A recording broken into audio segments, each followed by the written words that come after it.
네, 여러분 우리가 신앙생활을 하죠. 네, 믿음 생활을 합니다. 믿음이라는 단어만큼 우리에게 익숙하고 또 친근한 단어가 또 있을까 싶어요. 여러분들 믿음이라는 단어 너무나도 우리에게 참 많이 들려오는 그러한 단어잖아요. 여러분들 한 주를 살아오면서 믿음으로 살아오셨습니까? 여러분들의 시간들을 돌아보고 여러분들의 상황을 돌아볼 때 여러분들 지금 믿음으로 살아가고 계세요? 물론 이 질문이 조금 커 보이고 또 추상적인 질문일 수 있겠어요. 근데 믿음으로 살아간다는 것, 그 질문을 우리에게 던져볼 때 우리에게 참 많은 생각들을 주지 않는가 싶습니다. 여러분들은 여러분들이 처한 그 상황을 믿음으로 바라보고 계신지 모르겠어요. 여러분들이 가정과 직장과 일터에서 정말 믿음을 가진 사람답게 고민하고 계신지 모르겠습니다. 누군가를 대하고요, 인간관계를 할 때 여러분들 안에서 믿음이 작동되고 있는 언행들이 나오고 있는지 모르겠어요. 여러분, 우리가 믿음을 말하고 또 믿음을 안다고 생각하지만, 그리고 그게 참 익숙하고 친근하다고 여겨지지만, 우리가 그렇게 믿음으로 산다, 믿음을 가지고 산다라고 하는 것은요, 생각보다 그렇게 쉬운 일이 아니고 또 쉽게 선뜻 대답이 나오지 않는 일이라는 것을 우리가 직감적으로 느끼게 됩니다.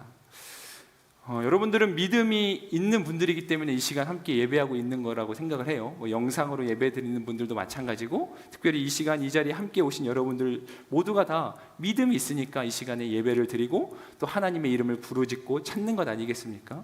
그럼 여러분들에게 또 한 가지 묻고 싶은 것은, 여러분들은 그 믿음을 통해서 어떠한 결과를 기대하고 원하고 계세요?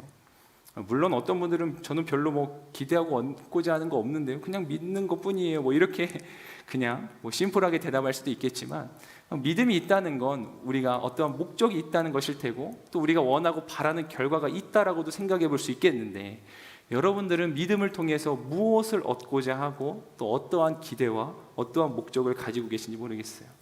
어떤 분들은 저는 믿음을 통해서 구원받고 싶어요. 참 구원이라는 것도 여러 시간을 얘기해 봐야 될 아주 깊고 오묘한 일이겠죠. 구원받고 싶어요. 저는 천국 가고 싶어요. 조금 더 그냥 단순하게. 저는요, 이 땅에서의 삶이 좀 형통하면 좋겠어요. 믿는다는 거 다 그런 거 아닌가요? 기독교, 개신교를 떠나서 모든 종교 자체가 무언가 신적 존재를 믿는다는 게, 우리 인생이 힘들고 어려우니까 그 신적 존재를 의존하고 의지해서 그로 말미암아 도움도 얻고 좀 내 인생이 좀 잘 풀리고 또 형통하게 되는 그러한 것들을 기대하고 얻고자 하기 때문에 지금 우리는 믿음 생활을 하고 있습니다. 그렇게 말하는 분들도 계실지 모르겠어요. 여러분들, 물론 우리는 믿음을 통해서 구원을 얻고요, 믿음을 통해서 영원한 저 천국에 이르게 될 것이에요. 또 마찬가지로 믿음을 통해서 우리는 우리 인생의 진짜 형통을 누리게 되는 것도 분명한 사실입니다. 그런데요, 앞선 이러한 내용들을 조금 정리해보자니까 이런 생각이 드는 거예요. 어느샌가 우리에게는요, 믿음이 하나의 수단이 되었구나라는 생각이 들더라고요. 그러니까 이런 거예요. 간단히 정리하면 믿음을 통해서 내가 지금 처해 있는 상황과 환경을 내가 원하는 대로 만들어 가보려고 하는 거예요. 믿음을 통해서 그 상황과 환경을 바꿔 가보려고 한다는 거죠. 믿음이 수단이 되어 있는 삶을 우리가 살고 있는 것은 아닌가. 그러다 보니까 우리의 관심은 온통 이러한 것들인 거예요. 내 감정이나 내 상태나 내 상황이나 이러한 것들, 지금 내가 처해 있는 그 모든 환경들을 말하는 거죠. 지금 내 감정이 별로 그다지 유쾌하지 않는 거예요. 그러면 믿음도 왠지 없는 것 같고요. 또 내 상태가 그냥 내가 봐도 객관적으로 지금 경건 생활이 그다지 이렇게 썩 칭찬할 만한 상태가 아닌 것 같아요. 그러니까 믿음이 없게 느껴지는 것 같기도 하고, 또 내 상황을 보니까 일이 술술 잘 풀리기보다는 왠지 모르게 일이 자꾸만 꼬여가고 뭔가 없던 문제까지 엎친 데 덮치기용으로 찾아오고, 그 오래된 문제의 실타래는 풀릴 생각조차 들지 않고 기미조차 보이지 않는 그 상황들을 보면서 믿음이라는 게 뭔가 그러한 회의감 같은 것도 드는 분들 계실지 모르겠어요. 믿음이 우리 인생의 하나의 수단처럼 되다 보니까 내가 지금 겪고 있는 감정, 보는 상태, 상황, 이런 모든 것들을 통해서 우리의 믿음이 하루아침에도 이랬다가 저랬다가 마치 이렇게 요동치고 변하는 것처럼 느껴진다라고 하는 거죠. 여러분, 그렇다면 우리의 관심이 그렇게 믿음을 통해서 무언가를 바꿔보자 하는 그것에 있다라고 할 때, 그렇다면 하나님의 관심은 무엇일까라는 생각을 해보게 돼요. 여러분, 하나님의 관심은 너무나 당연하게도 우리의 믿음 그 자체에 있어요. 내가 믿음이 있기 때문에 환경이 달라지고 상황이 바뀌는 그런 어떠한 것에 있는 게 아니라 우리 믿음 그 자체에 있다는 거예요. 내가 어떠한 지금 믿음을 가지고 있는가, 이거를 이렇게 표현해 볼 수 있어요. 믿음이 수단이 아니라 믿음 그 자체가 목적이 된다는 거죠. 제가 아까 그런 표현 했잖아요. 우리는 되게 믿음을 통해서 상황을 만들어 가보려고 한다고요. 그거는 여러분 목적이 상황에 있는 거예요. 어렵지 않으시죠? 이해하는데. 근데 하나님은 정반대예요. 오히려 하나님의 관심은 믿음에 있기 때문에 하나님은 오히려 상황을 통해서 우리의 믿음을 만들어 가기를 원하신다는 거예요. 여러분, 우리는 믿음을 통해서 상황을 만들어 가려고 하지만 하나님은 그렇지 않으세요. 오히려 반대예요. 하나님은 상황을 통해서 때로는 우리의 믿음을 만들어 가신다. 그러니까 여러분, 우리의 이 믿음이란 게 그냥 뭐 익숙하고 당연하게 그냥 이렇게 흘려보내고 그냥 지나쳐 버릴 게 아니라 우리는 이 믿음이 무엇인가를 날마다 곱씹고 한 번쯤은 깊게 들여다볼 필요가 있다라고 하는 거예요. 정말 내가 믿음으로 살아왔는가, 어떤 내 인생에 그냥 점수를 매기는 차원이 아니라 내가 갖는 믿음은 과연 어떠한 믿음인가를 정말 우리는 더 심사숙고하고 들여다볼 필요가 있다라고 하는 거죠. 여러분, 그러고 보니까요, 주님도 그랬어요. 신약에 기록된 내용들을 보면 주님의 관심, 우리 예수님의 관심도 온통 여러 사람들의 믿음을 보는 그러한 주님의 관심이 있다는 걸 느끼게 돼요. 중풍병자 걸린 사람을 친구들이 침상째로 메고 나왔을 때 예수님이 그들을 보면서 말씀하실 때 성경이 이렇게 기록하는 거예요. 그들의 믿음을 보셨다. 예수님은요, 우리 인생들의 믿음을 관찰하세요. 그 믿음이 어떠한 믿음인가, 그 믿음을 보신다는 거예요. 저와 여러분들의 믿음을 보세요. 우리가 지금 처해 있는 상황이 어떠한가가 아니라, 아이고 너 지금 너무 괴롭구나, 너무 힘들구나. 물론 그것도 예수님에게 큰 중요한 부분일 거예요. 왜냐하면 우리는 예수님이 사랑하시는 그분의 자녀니까. 자녀가 고통 가운데 있는 걸 주님도 바라지 않으시겠죠. 근데 그거보다 더 중요한 건 뭐냐면 그 상황 속에서 우리의 지금 믿음이 어떠한가, 주님의 관심은 그것을 보고 계시다는 거예요. 관찰하고 계신다는 거예요. 뿐만 아니라 주님은요, 중간중간 기적을 베푸실 때마다 이러한 이야기를 거듭 표현하세요. 이것을 네가 믿느냐, 그리고 네 믿음대로 될지어다. 이건 뭐냐면 주님이 우리의 믿음을 관찰하실 뿐만 아니라 점검하신다는 거예요. 그 믿음이 온전한 믿음인지, 네가 어떠한 믿음을 가지고 있는지 우리로 하여금 또한 그것을 깨닫게 하시기 위해서 또 주님도 점검하신다는 거죠. 뿐만 아니라 주님은요, 믿음이 작은 자여 라고 때로는 책망하시고 때로는 네 믿음이 크도다 라고 하면서 칭찬하시면서 또한 주님은 우리의 믿음을 평가하시기도 하세요. 주님은 우리의 믿음을 관찰하실 뿐만 아니라 때로는 점검하시고 또 우리의 그 믿음에 대해서 때로는 평가도 하시는, 주님의 관심이 온통 우리의 믿음에 가 있다라고 생각을 할 때 우리는 이 믿음을 과연 그 주님의 관심만큼이나 다루고 대하고 있는가를 생각해 보게 된다는 거죠. 여러분, 이 로마서의 말씀은 사도 바울이 로마 교회에 보낸 편지인데 이 로마서의 주제가 여러분들 한 번쯤은 들어보셨을 거예요. 이신칭이에요. 믿음으로 말미암아 의롭다, 칭함을 얻었다. 이게 이 로마서의 핵심인 거예요. 더 쉽게 말하면 믿음으로 말미암아 구원을 받는다. 그 이야기를 사도 바울이 지금 이 로마서에다가 정말로 이렇게 논리정연하게 풀어가고 있다라고 하는 것이죠.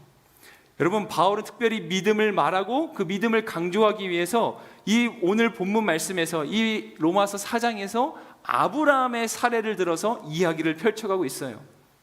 우리가 알다시피 이 아브라함, 그 이름 앞에 붙는 닉네임, 별명은 뭐예요? 믿음의 조상 아브라함이에요. 이게 지금 오늘 로마서 우리가 읽진 않았지만 4장 11절 말씀에도 기록되고 있어요.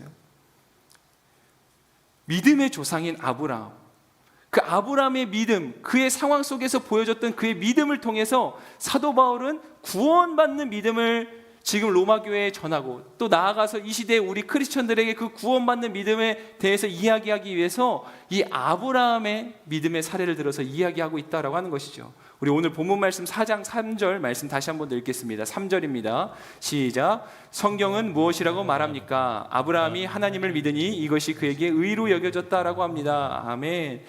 여러분, 여기서 의라고 하는 거, 일반적인 의미로 살펴보면 이런 거예요. 윤리도덕적으로 올바르고 착한 행실, 그리고 공정하고 정직하며 참된 삶, 흠이 없는 무결한 삶, 그러니까 완벽한 상태, 뭐 이런 걸 생각해 볼 수 있겠죠. 우리는 되게 의롭다라고 하면 이러한 일반적인 의미에서의 의의를 생각하기 십상이에요. 그러니까 의로운 삶이랑 내 삶과는 되게 거리가 먼 것처럼 여겨진다는 거죠. 왜냐하면 우리 인생은 그다지 완벽해 보이지 않거든요. 윤리 도덕적으로 올바르지 않을 때도 있고 착하지 않을 때도 있고요. 공정하지 않고 부정직할 때도 있는 게 우리의 인생이니까 의로운 삶 하면은 그냥 성경에 기록된 이야기지 내 삶과는 뭐 그렇게 크게 무관해 보인다. 그냥 조금 더 좋게 말하면 나도 그렇게 살고 싶다 정도로만 생각할지는 모르겠어요. 그러나 이 의의를 조금 더 깊이 있게 성경적인 의미로 살펴보자면 이 의의는요 사실 하나님의 거룩한 그분의 속성이에요. 하나님은 그 하나님의 의의를 따라서 이 세상을 통치하시고 다스리시고 이끌어 가실 뿐만 아니라 우리 개개인의 인생을 이끌어 가시고 구원의 역사를 이루어 가세요. 그 하나님의 의로운 속성 가운데서요.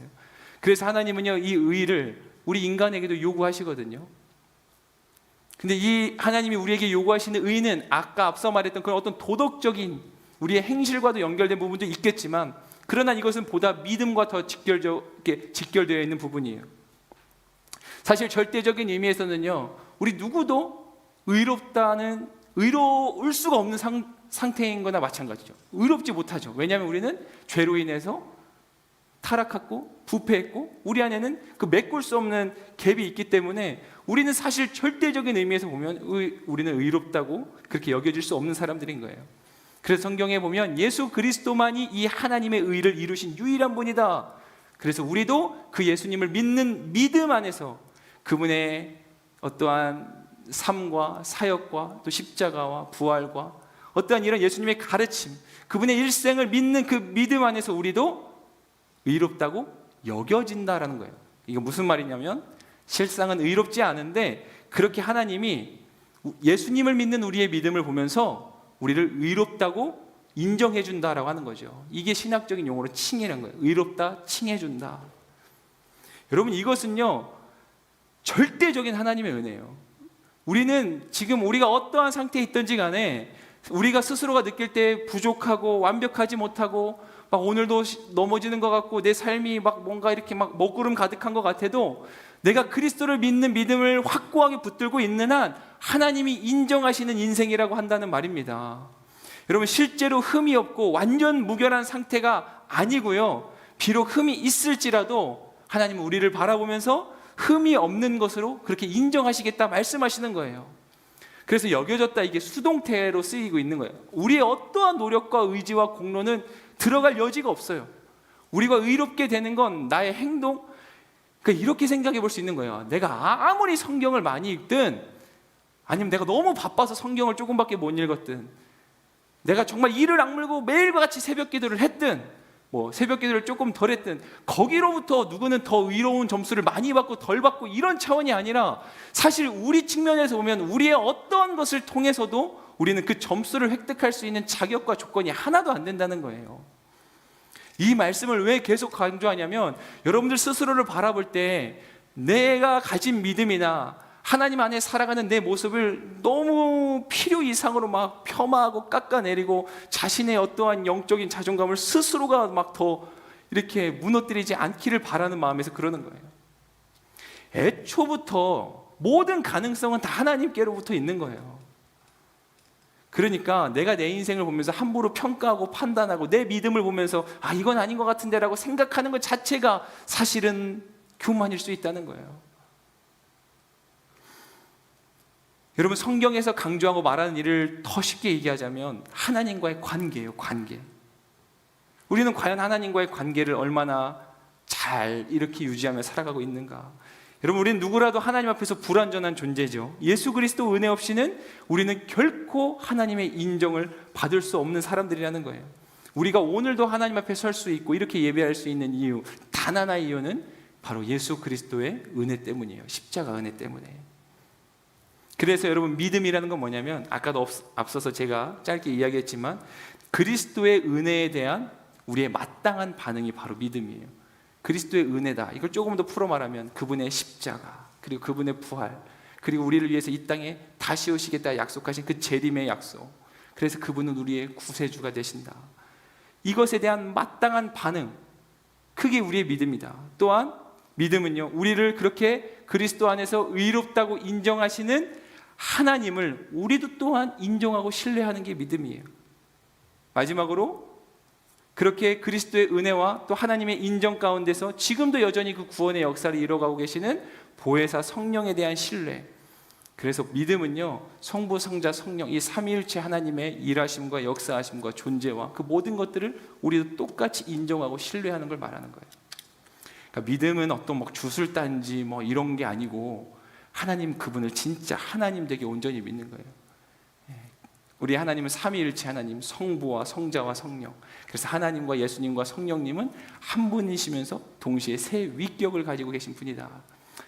성부 하나님은 그 구원의 계획을 계획하시고, 성자 예수님은 그 구원의 길을 여시고, 성령 하나님은 지금 그 구원을 이루어가고 계시는 분. 여러분, 근데 우리의 현실을 돌아보면 어때요?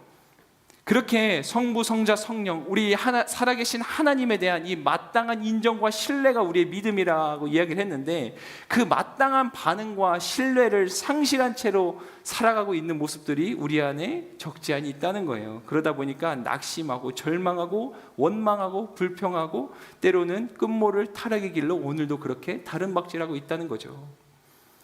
여러분, 하나님을 인정하면 우리는 아마 결코 낙심할 수 없을 거예요. 그래서 예수님이 아까도 말씀드렸다시피 믿음을 책망하시는 그때의 내용들을 보면은 네가 왜 두려워하느냐, 네가 왜 염려하느냐, 항상 그 믿음이 적다, 또 믿음이 연약함에 대해서 책망하실 때 연결되는 상황들을 보면 대개는 염려하고 두려워하는 상황, 그런 것과 되게 연결되어 있거든요.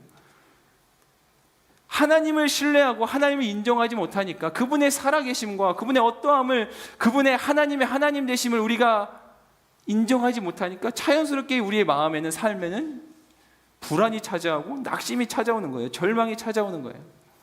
여러분, 그러한 고민들을 해보셨는지 모르겠어요. 여러분, 신념과 믿음의 차이는 뭘까? 신념과 신앙의 차이는 간단합니다.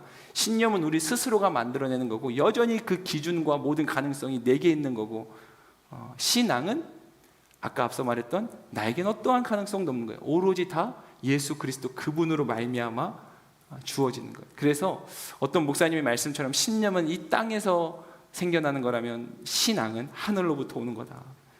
여러분, 우리는 때로 이 신념과 신앙을 착각한 채로 살아가요.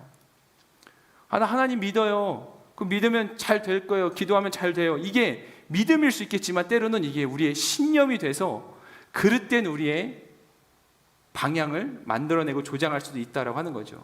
우리가 갖고 있는, 여러분들 지금 생각하고 있는 그 생각이, 마음이 신념인지 신앙인지를 한번 돌아볼 수 있었으면 좋겠어요. 히브리서 11장 6절 말씀에 보면 믿음이 없이는 하나님을 기쁘시게 할 수 없습니다. 그러므로 하나님께 나아가는 사람은 하나님이 계신 것과 하나님은 그분을 간절히 찾는 사람들에게 상 주시는 분임을 믿어야 합니다. 크게 아멘 하겠습니다. 아멘. 여러분, 믿음 없이는 하나님을 기쁘시게 할 수 없대요. 믿음이 없이는 하나님을 기쁘시게 할 수 없고 하나님을 근심케 하고, 그러니까 우리 인생에도 기쁨이 없고 우리 인생에도 근심이 찾아오고, 여전히 내가 가진 신념으로 이 상황과 문제를 해결해 보려고 하고, 여전히 내가 가진 의지와 나의 힘으로 내 계획과 어떠한 나의 그 노력들로 이 상황들을 타개해 보려고 하는, 그런데 그러한 모든 노력과 나의 어떠함들이요 때로는 하나님을 근심케 할 수 있다라고 한다는 거예요. 말은 믿음이다, 신앙이다라고 그렇게 포장되어 있을지 모르겠지만 정작 그 속 알맹이는 내 신념으로 가득 차서 그의 영적인 어떠한 본질적인 상태를 들여다보면 하나님 없이 살아가는 것과 마찬가지인 사람, 하나님이 상 주시는 분이라는 것을 놓치고 사는 인생과 다름없다라고 한다는 거죠. 이재철 목사님께서 이 믿음에 대해서, 믿음을 다른 말로 하면 이런 것들입니다 하면서 10가지를 그분의 책에 적으신 내용이 있어서 여러분들에게 소개하고 싶어요. 믿음을 다른 말로 대체하면 이런 거예요. 첫 번째는 순종, 용기, 두 번째는 용기, 그 다음은 시선, 그리고 다루어짐. 다루어짐은 뭐냐면 내 인생에 우리의 세 번째가 시선이라고 했잖아요. 우리의 시선이 하나님을 온전히 바라볼 때 우리는 필연적으로 무엇을 느끼고 깨닫게 되냐면, 내 인생은 정말로 하나님의 손길 없이는 살아갈 수 없는 너무나 연약한 존재이구나. 우리가 하나님을 바라보면 바라볼수록 그것을 여실히 깨달을 수밖에 없기 때문에 내 인생은 그분의 손길에서 다뤄져야 될 수밖에 없는 인생이구나. 그래서 믿음의 다른 말로 표현하면 다루어지는 것. 그리고 다섯 번째는 신실. 그리고 여섯 번째는 눈에 보이는 것. 이것은 무슨 말이냐면 믿음이 그냥 추상적인 게 아니라 구체적으로 나타나는 현상이다라고 하는 거예요. 그냥 단순히 이론적인 개념이 아니라 믿음은 구체적으로 그 삶에 나타나는 현상이다. 그래서 눈에 보이는 거다. 믿음은 결코 눈에 보이지 않는 추상적인 게 아니다. 또 여섯 번째는 자기 발견이다. 그리고 일곱 번째는 자기 사랑과 자기를 가꾸는 것. 그러니까 여러분 이런 거예요. 믿음이 있다고 하는데 여전히 아까도 말했던 것처럼 내 스스로의 인생을 막 내가 깎아내리고 막 사단이 주는 참소에 막 뒤질세라 내가 막 내 스스로를 정죄하고 비난하면서 내 인생 끝났다고 그렇게 온갖 절망과 폭언을 쏟아 부으면서 그렇게 자신의 인생을 저 밑바닥으로 자꾸 내려보내는 거죠.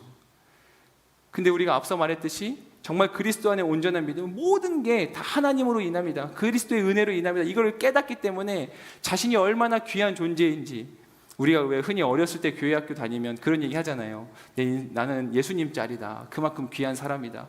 그러니까 내가 어떠한 은혜를 받았는지 기억할 수 있기 때문에 나를 사랑하고 나를 그 믿음 안에서 더 건강한 그 신앙의 자존감 가운데 갖고 간다는 거죠. 아홉 번째는 자유합니다. 믿음은 자유함.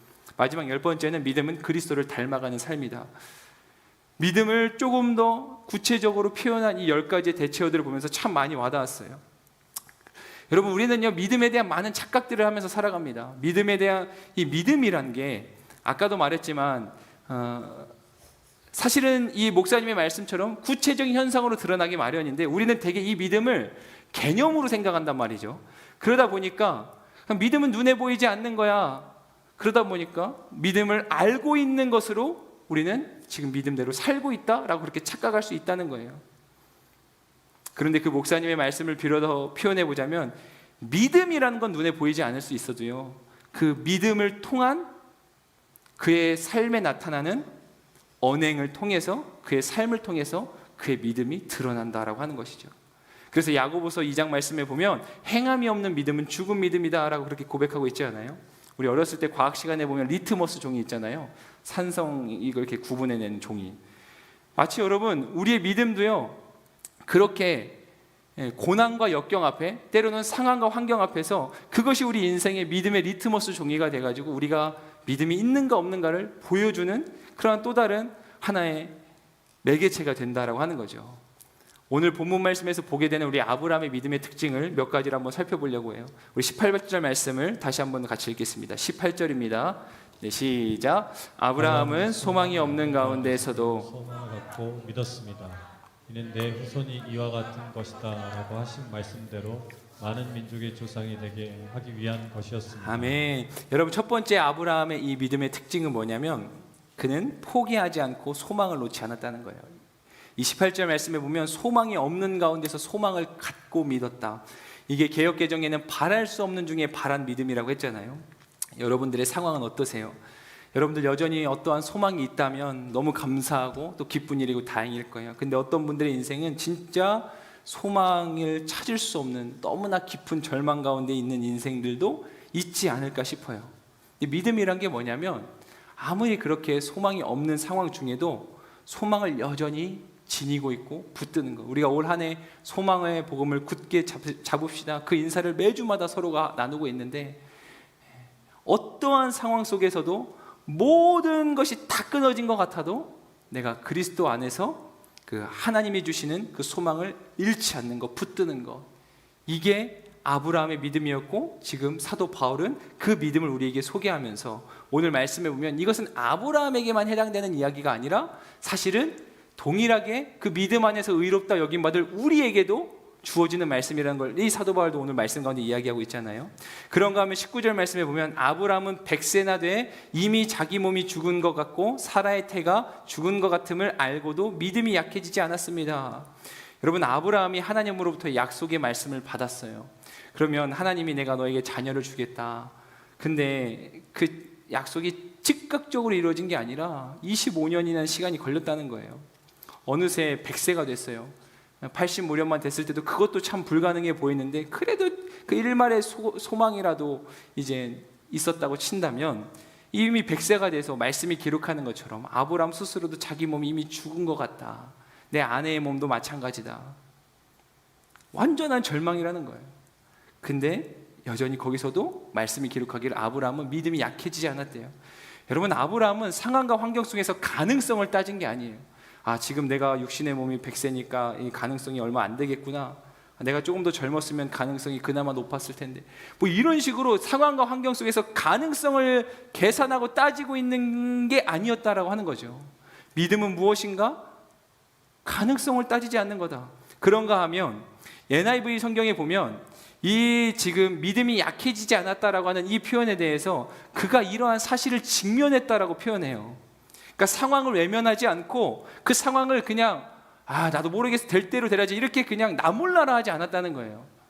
여러분, 맹신이 아닙니다. 우리가 가진 믿음은 맹신이 아니에요. 그냥 모르겠어, 뭐 될 대로 되지, 그냥 믿으면 다 잘 된대, 나도 모르겠어, 그냥 상황을 외면하고 회피하고 마주하지 않고 나에게 아픔이 되고 상처가 되는 그 상황은 그냥 어떻게든 저 멀리 꽁꽁 자물쇠 채워둔 채로 감춰둔 그런 게 믿음이 아니었다는 거예요. 그 상황을 그냥 있는 그대로 다 받아들이고 직면했어요. 때로는 우리의 상황으로 인해서 아플 때도 있고 힘겨울 때도 있고, 그리고 우리의 마음에 너무나 큰 낙심이 찾아올 때도 있는데 그것을 피해서 그냥 다른 것에 정신 팔려 살아가면서 그것 때문에 아파하지 않는 것, 그게 믿음이 아니고 그 아픔을 그냥 고스란히 껴안고 직면하면서, 그럼에도 불구하고 아브라함이 그가 약해지지 않았다. 그게 아브라함이 가진 믿음이었다는 거예요. 20절과 21절 말씀을 다시 한 번 더 같이 읽겠습니다. 시작. 그는 하나님의 약속을 믿고 의심하지 않았고 도리어 믿음이 굳건해져서 하나님께 영광을 돌리고 약속하신 그것을 또한 능히 이루실 것을 확신했습니다. 아멘 하겠습니다. 아멘. 아브라함이 가진 믿음의 특징 네 번째는 의심하지 않고 기다렸다는 거예요. 근데 사실 이 말씀에 로마서 4장에는 아브라함이 약속을 믿고 의심하지 않았다라고 기록하지만 창세기 이게 이제 15장의 말씀을 이렇게 또 지금 사도 바울이 로마서에서 인용하면서 풀어가고 있는 거거든요. 이 창세기 내용을 보면 아브라함이 결코 의심하지 않은 게 아니었어요. 의심도 했고요, 흔들리기도 했어요. 연약하기도 했어요. 그러니까 우리가 이제 막 믿음의 조상 아브라함, 그리고 로마서에서 막 믿음이 흔들리지 않았대, 막 약해지지 않았대라고 하니까 또 벌써부터 막 괴리감 느껴지고 막 나와는 다른 차원의 막 다른 DNA의 믿음인가 이렇게 생각할 수 있을지 모르겠는데, 근데 실상 아브라함의 삶도 보면 그가 75세에 약속의 말씀을 받고 그 약속이 이루어지는 그 20여 년이 넘는 시간 동안 그도요 흔들렸고요. 그래서 그가 낳은 자녀가 그 이스마엘이지 않습니까? 뭔가 인간적인 가능성을 그도 행해보려 했다는 건데, 그럼 이 말씀은 뭔가 그 시간들 속에서 하나님께서 이 아브라함의 믿음을 이렇게 완성형으로 만들어 가셨다는 거예요. 여기서 아브라함의 믿음이 약해지지 않았다라고 하는 표현이 아브라함이 스스로가 뭘 잘해서 그의 믿음이 이렇게 업그레이드 됐다라고 하는 표현이 아니고 하나님이 그의 믿음을 이렇게 만드셨다라고 하는, 이것도 수동적인 표현이거든요.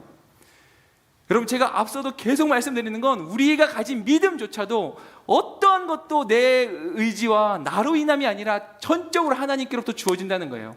아브라함이 약속의 말씀을 받고 그 약속의 말씀이 이루어지기까지 하나님이 아브라함에게 너 자녀를 줄 거야, 끝. 그리고 25년 뒤에 진짜 자녀 뚝. 그 25년 동안 공백만 있었냐? 그게 아니고 순간순간 하나님은 아브라함을 만나셨어요. 아브라함 입장에서도 보면 마찬가지로 아브라함은 그 약속의 말씀이 이루어지는 과정들 속에서 순간순간 하나님을 만났던 그러한 기회들이 있었어요. 그리고 하나님은 그런 아브라함을 만나셔서 흔들리기도 하고 의심도 찾아왔고 또 두렵기도 하고 낙심도 됐지만 그때마다 하나님이 이 아브라함을 만져주셔서 마침내 이 지금 사도 바울이 증언하는 이때에는 무엇이라고 말하냐면 그가 믿음의 조상이 되었다. 여러분, 이건 이렇게 해석해 볼 수 있는 거예요. 하나님은 아브라함을 믿음의 조상으로 세우기를 작정하셨어요. 이건 하나님의 의지예요. 누구도 바꿀 수 없고 누구도 물을 수 없는 하나님의 작정 의지. 이 아브라함을 향한 가졌던 하나님의 의지처럼 저와 여러분들의 인생을 향해 가지신 하나님의 의지와 작정이 있어요. 그건 어떠한 상황이라도 반드시 이루어질 거예요.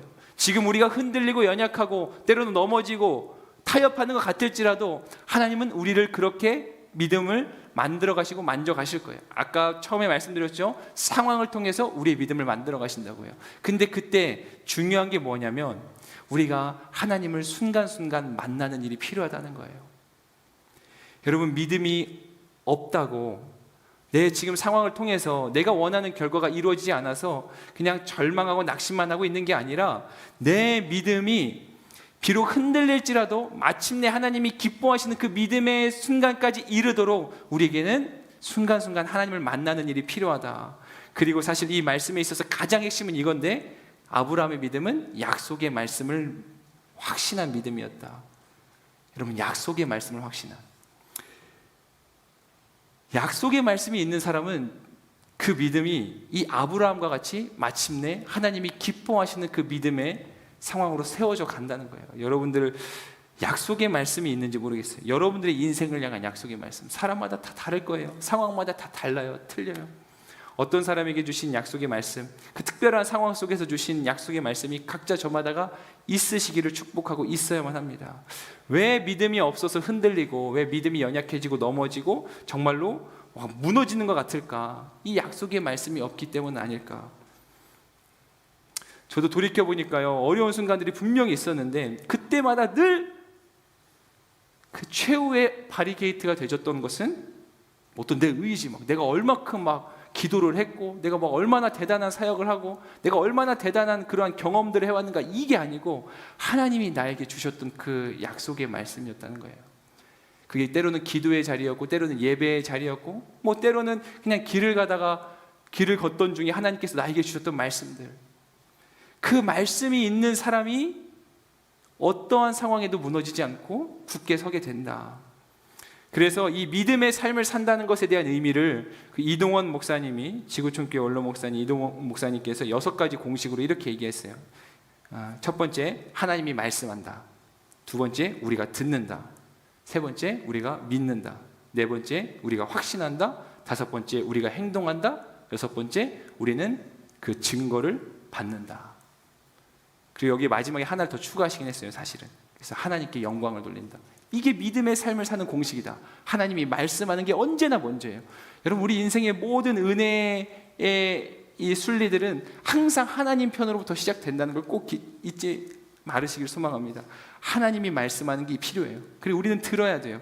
그리고 그 들은 말씀을 믿고 강하게 확신하고 붙들고, 그래서 행동하고, 그때에 하나님이 주시는 증거를 받게 된다라고 하는 것이죠. 헨리 나우엔이라고 하는 위대한 영성가가 영혼의 양식이라는 책을 썼는데, 그 책에 있는 일부의 내용들을 여러분들과 함께 나누고 우리가 함께 기도의 자리로 나가려고 합니다. 앞에 여러분들 자막을 보시면 또 나올 텐데 제가 읽어드릴게요. 많은 사람들은 결국에 가서는 일들이 잘 되리라는 것을 기대하면서 살아갑니다. 사람들은 전쟁도, 배고픔도, 가난도, 핍박도, 그리고 착취도 모두 사라지고 모든 사람들이 조화 속에서 살아가리라는 기대를 가지고 살아갑니다. 여러분들, 이게 우리가 생각하는 믿음 같은 거잖아요. 그렇죠? 결국에는 다 잘 될 거야, 이런 기대, 이게 지금 우리가 갖고 있는 믿음일 수 있고, 근데 사실은 이게 어느새 변질된 우리의 신념일 수 있다라고 하는 것이죠. 계속 보겠습니다. 그래서 이러한 기대가 그들의 생활과 일에 동기를 부여합니다. 이러한 기대가 그들의 생활에서 이루어지지 않으면 그들은 환멸을 느끼고 자기 자신을 실패자라고 생각합니다. 여러분, 이게 정말 우리들의 실상이지 않나? 아직 전 페이지 한번 보여주시겠어요? 그 기대가 이루어지지 않으면, 그 기대가 있어서 우리 인생에 동기부여도 생기고 열정도 생기는데, 근데 시간이 지날수록 이게 안 이루어진다. 환멸을 느끼는 거예요. 자기 자신에 대해서 환멸을 느끼고, 내 인생은 끝난 거야. 하나님에 대해서 환멸을 느끼고, 실패자라고 생각하고, 하나님을 업신여기고. 그런데 그 다음 내용 보세요. 그러나 예수님은 그러한 낙관적인 견해를 지지하지 않습니다. 이 위대한 영성가에서 그런지 확실히 이 통찰력이 남달라요. 우리가 믿음이라고 생각할 수 있는 게 단순한 낙관적인 견해일 수 있다는 거예요. 그냥 다 잘 될 거야, 잘 돼야지, 내가 원하는 그 일이 반드시 이루어질 거야.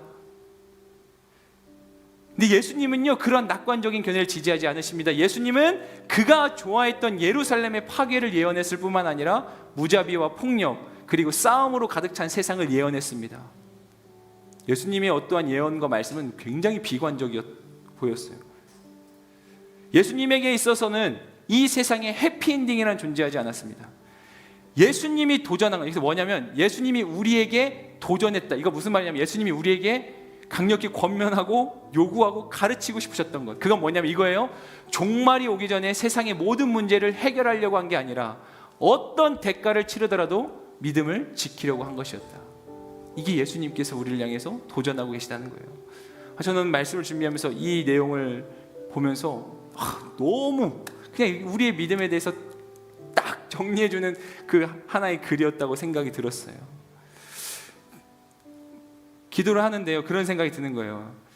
야, 예수님 시대의 사람들이 예수님을 유대인들이 그렇게 핍박하고 막 경멸할 만 했겠구나. 여러분들 만약에 예수님이 이 시대에 오셨다고 생각을 해볼까요? 2000년 팔레스타인 지역이 아니라 만약 이 시대에 예수님이 오셨다. 예수님이 어떤 분이냐면 출생 지역도 막 소위 말하는 근본 없는 그냥 나사렛 시골 촌동네에서 목수의 아들로 태어난 그런 시골 촌뜨기가 오래도록 기다리던 메시아라고 자신을.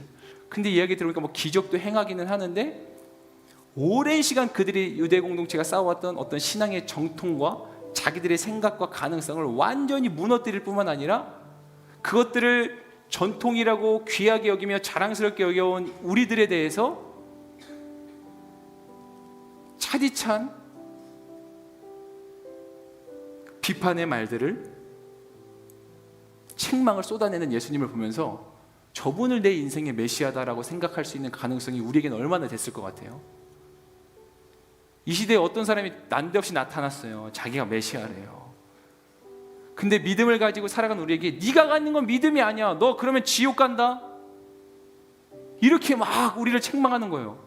우리 모르긴 몰라도 사다 이단이다. 그럼 막 그 사람 욕하면서 막 그랬지 않았겠어요? 기도하는 그냥 그 생각이 드는 거예요. 야, 예수님 이 시대에 오셨어도 우리는 이 결과를 지금 다 알고 보고 나중에 시간 지나서 보니까 야, 바리새인들, 서기관들, 종교지도들 너무했네. 예수님 참 안타깝다. 이렇게 할 수 있겠지만 실상 우리의 상황으로 생각해 보면 우리도 그렇게 다르지 않을 거라는 생각이 드는 거예요.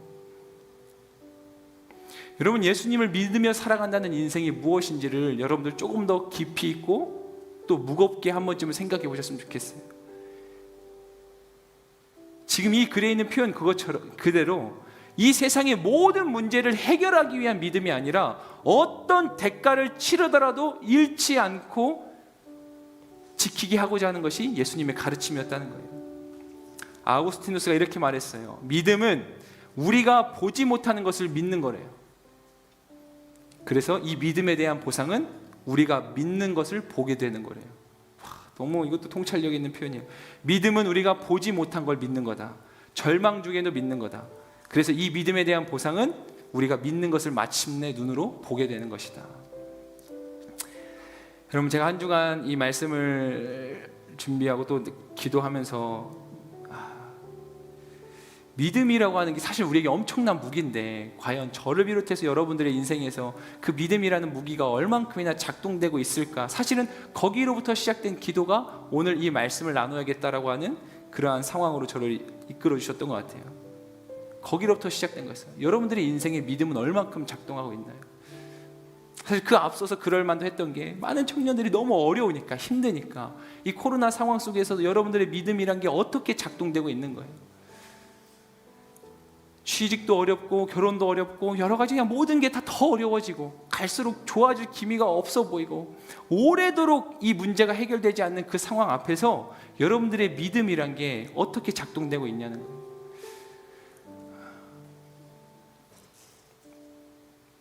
믿음이 있기 때문에 무엇이 다르냐는 거예요. 그 똑같은 상황 앞에 섰을 때 내가 믿음이 있기 때문에 다른 건 무엇이냐는 거예요. 근데 말씀을 준비하면서 또 그러한 위로가 있었어요. 하나님은 우리의 그 작은 믿음조차도 기뻐하신다. 여러분들, 우리가 오늘 말씀을 마음에 새기고 기억하면서 우리 인생에 주신 하나님의 놀라운 선물이라고 저는 믿습니다. 이 믿음.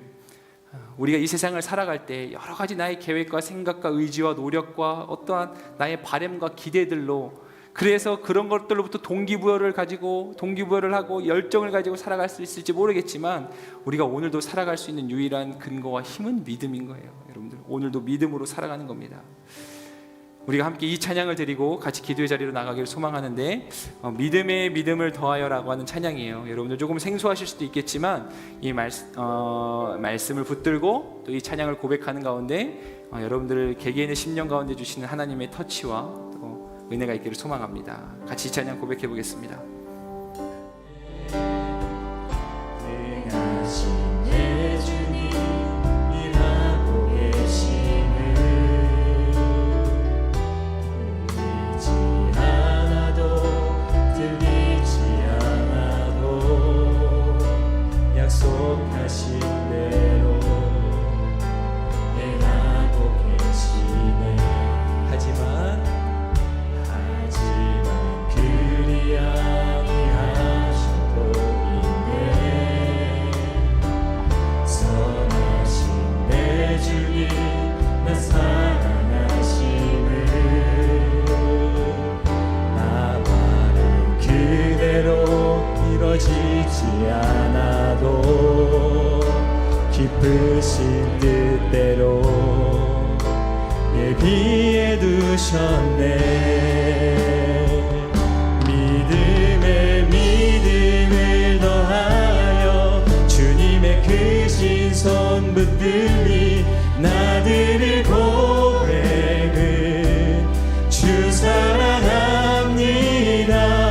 마침내 주 얼굴 볼 때에 그 품에 가득 남기리 나들을 고백은 주 사랑합니다. 주 사랑합니다. 주 사랑합니다.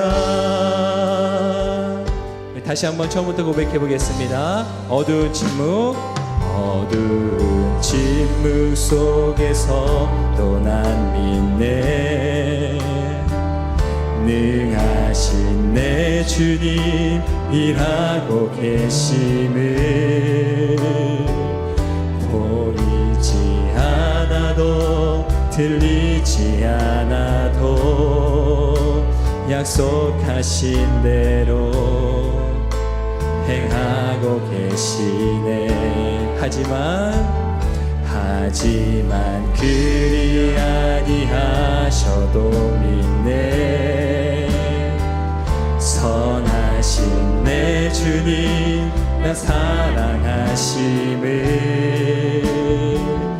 나 바란 그대로 이뤄지지 않아도 기쁘신 뜻대로 예비해 두셨네.